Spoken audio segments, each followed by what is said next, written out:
नमस्कार। आज हम एक दिलचस्प रिव्यू पर बात करने वाले हैं। जया किशोरी जी की किताब है जो है ठीक है, और इसका रिव्यू आयुषी ने दी आयुषी लाइब्रेरी पर शेयर किया है।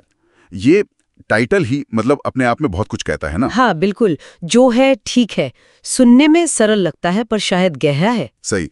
तो आज हम इसी रिव्यू के जरिए ये समझने की कोशिश करेंगे कि भाई ये किताब आत्मिक शांति और जीवन की मुश्किलों को स्वीकार करने के बारे में क्या कहती है, कम से कम आयुषी के नजरिए से। रिव्यू की माने तो ये महज शब्द नहीं बल्कि एक जीने का तरीका है, एक मंत्र जैसा। हाँ, और रिव्यू से जो बात निकल कर आती है वो ये है कि ये सिर्फ सब अच्छा सोचो वाली पॉजिटिव थिंकिंग से थोड़ा अलग है। यहाँ जोर है स्वीकृति पर, एक्सेप्टेंस जिसे कहते हैं। अच्छा, मतलब कैसे? मतलब हालात जैसे भी हैं उनको उसी रूप में देखना और फिर अपनाना। शायद इसमें एक किस्म का ठहराव है जो वो जबरदस्ती वाली पॉजिटिविटी में कई बार नहीं मिलता। ये बात तो गौर करने वाली है। आयुषी ये भी महसूस करती हैं कि किताब की भाषा बहुत सरल है और असरदार है, जो सीधे दिल तक पहुंचती है। हाँ, ये जरूरी होता है ऐसी किताबों के लिए। बिल्कुल। उन्होंने कुछ खास बातों का जिक्र किया है रिव्यू में, जैसे खुद को स्वीकार करना, आत्मस्वीकृति, और जो हमारे पास है उसके लिए शुक्रगुजार होना, मतलब कृतज्ञता। हाँ, ये दोनों बातें बहुत अहम हैं। रिव्यू इन्हें इसीलिए शायद महत्व देता है क्योंकि ये हमें मानसिक तौर पर ज्यादा मजबूत बनाती हैं, है ना? सही कह रही हैं आप। जब हम खुद को और अपनी सिचुएशंस को, मतलब परिस्थितियों को स्वीकार करना सीखते हैं तो वो जो अंदर की कश्मकश होती है ना, वो कम होती है। हाँ। रिव्यू इशारा करता है कि इससे जीवन में एक संतुलन आता है और शायद घबराहट या तनाव से निपटने में भी मदद मिल सकती है। ये असल में ज्ञान को रोजमर्रा की जिंदगी में उतारने जैसा हुआ। रिव्यू में रिश्तों को बेहतर तरीके से समझने और संभालने का भी जिक्र है।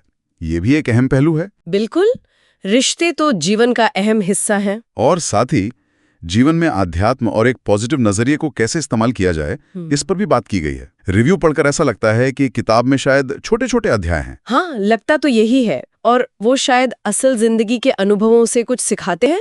मतलब प्रैक्टिकल लगती है किताब रिव्यू के हिसाब से तो हाँ। और ये सारे पहलू, स्वीकृति, कृतज्ञता, बेहतर रिश्ते, थोड़ा आध्यात्मिक झुकाव, ये सब आपस में जुड़े हुए लगते हैं। कम से कम रिव्यू तो यही बताता है। और ये सब मिलकर शायद उसी सेंट्रल आइडिया को मजबूत करते हैं, जो है ठीक है।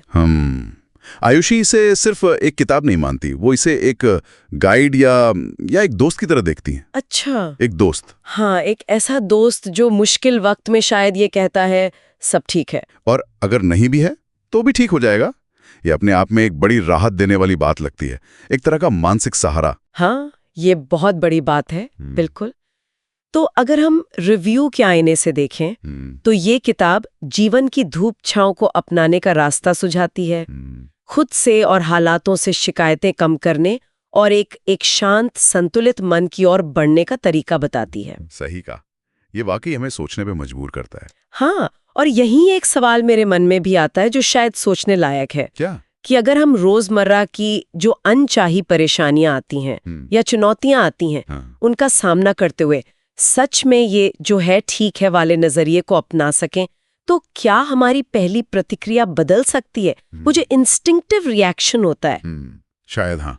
और क्या सिर्फ इस स्वीकृति से, इस एक्सेप्टेंस से हम अपनी वो मानसिक ऊर्जा बचा सकते हैं जिसे हम शायद लड़ने झगड़ने या दुखी होने में खर्च कर देते हैं, और उसे कहीं और ज्यादा पॉजिटिव कामों में लगा सकते हैं? ये वाकई सोचने वाली बात है। क्या सिर्फ स्वीकृति से ऊर्जा बच सकती है?